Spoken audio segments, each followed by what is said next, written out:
Imagine you are 5 years old. Your mother is gone. Your father is gone. You have nothing.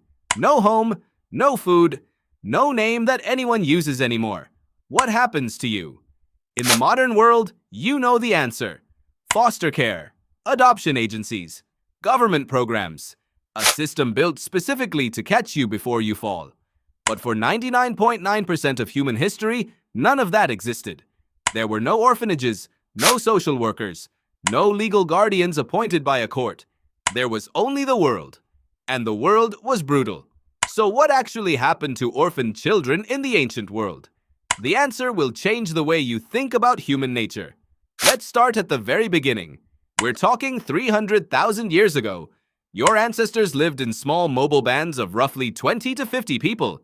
Hunters, gatherers, survivors. Every single person in that group had a role, a function, a contribution. And a child who had just lost both parents was, from a survival standpoint, a liability. This is where most people assume the worst. They imagine ancient humans abandoning orphaned children, leaving them behind. Because that is what a cold, ruthless calculation would demand. But that assumption is wrong. The anthropologist Sarah Blaffer Hrdy spent decades studying this question. Her landmark work, Mothers and Others, published in 2009, turned the standard picture of early human parenting on its head. Hrdy found that humans evolved as what she calls cooperative breeders. Unlike most primates, where the mother does almost all of the childcare, human children were raised by an entire network of caregivers. Grandmothers, aunts, older siblings, unrelated group members. Everyone played a part. Hrdy coined the term Alloparents to describe these non-parent caregivers. And her research showed that in most hunter-gatherer societies studied today and historically, alloparenting is not the exception. It is the norm, which means the orphaned child was not a stranger to the group. They were already being partially raised by multiple adults. The loss of the biological parents was devastating, but the support network was already there. Think about what that means for your ancestors. The 5-year-old who lost their mother did not suddenly become invisible.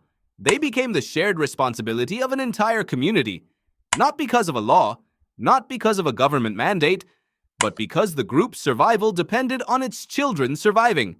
Kim Sterelny, a philosopher of biology at Australian National University, has argued that this kind of cultural inheritance, the passing of knowledge and belonging from generation to generation, was so essential to human evolution that groups simply could not afford to lose their children. An orphaned child carried future labor, future knowledge, future genetic contribution to the group. Abandoning them was abandoning an investment. But survival calculations are only part of the story. There is something else, something that researchers have found again and again when studying both ancient burial sites and modern hunter-gatherer communities.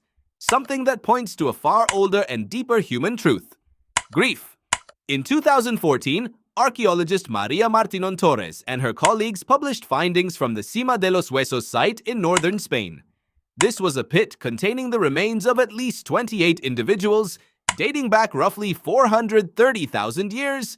Among the dead were children, and the deliberate placement of bodies deep underground, in a location that required significant effort to reach, told researchers something extraordinary. These were not people simply discarded. They were placed, honored, mourned. We cannot know for certain that the children found there were orphans, but the evidence of ritual burial, of deliberate care for the dead, suggests that even before modern humans walked the earth, something like grief, something like communal mourning, was already shaping how our ancestors treated those they lost. Orphaned children were not invisible. They were mourned. And then they were absorbed. Now jump forward. Move out of the deep prehistoric past and into the ancient civilizations. Mesopotamia, Egypt, Greece, Rome. Here the picture becomes more complex, more documented, and, in some cases, far darker. In ancient Mesopotamia, roughly 4,000 years ago, the earliest written legal codes began to address the orphan directly.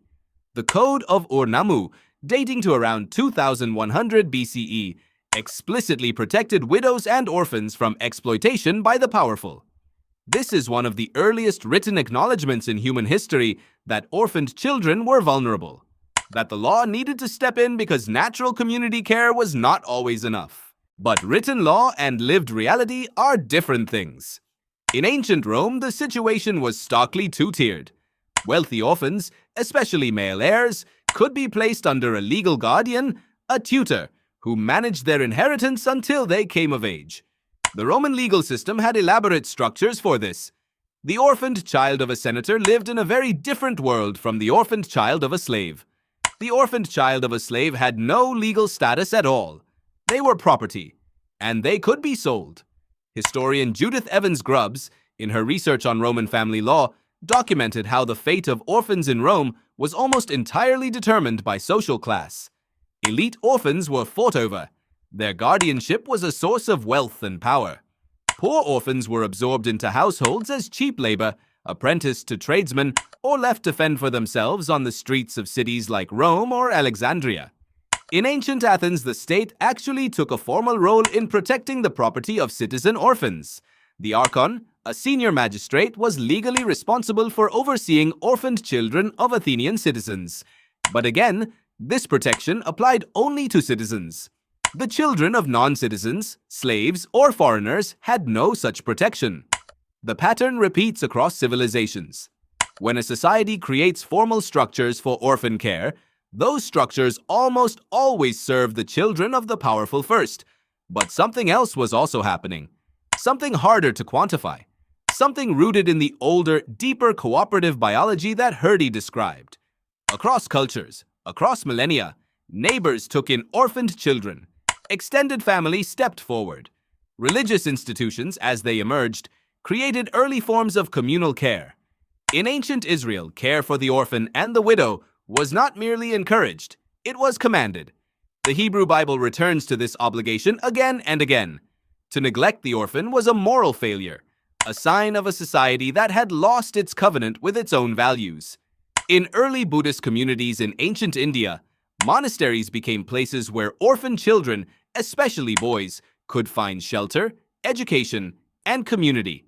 The monastery was not a government program.